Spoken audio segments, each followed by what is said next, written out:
किसान की सुनहरी फसल एक शांत गांव था जो हरे भरे खेतों से घिरा हुआ था।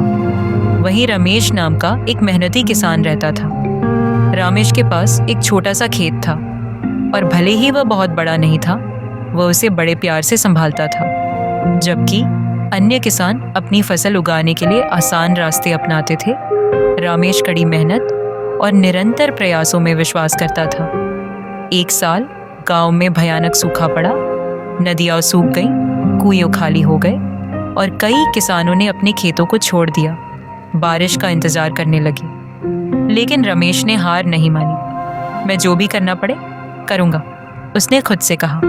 वह हर रोज सुबह जल्दी उठता और अपने खेतों तक पानी लाने के लिए एक दूर बहने वाली धारा तक एक गहरी नहर खोदता। वह तपती धूप में बिना थके काम करता, अपनी फसल की देखभाल करता, खरपतवार हटाता और यह सुनिश्चित करता कि उसकी फसल बची रहे। उसके हाथों में छाले पड़ गए, शरीर थक गया, लेकिन उसने हार नहीं मानी। गांव वाले अक्सर उसका मजाक उड़ाते। क्यों अपनी ताकत बर्बाद कर रहे हो रमेश? बारिश तो जब आएगी तब आएगी, वे कहते और सिर हिलाकर चले जाते।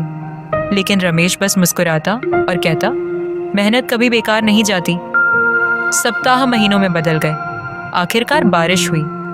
पानी ने धरती को भिगो दिया और खेतों को जीवंत कर दिया।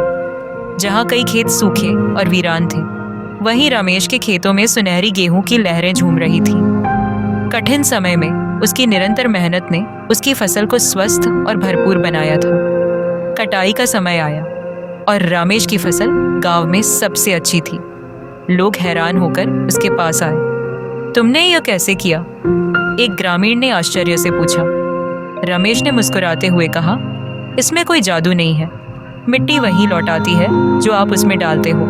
मेहनत और लगन ही जीवन की सच्ची खाद है। उस दिन से गांव के लोग शॉर्टकट्स का पीछा करना छोड़ मेहनत करने लगे। वे रमेश के उदाहरण से प्रेरित हुए।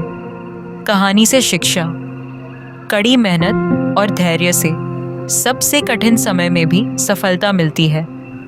आज की मेहनत कल जरूर रंग लाएगी।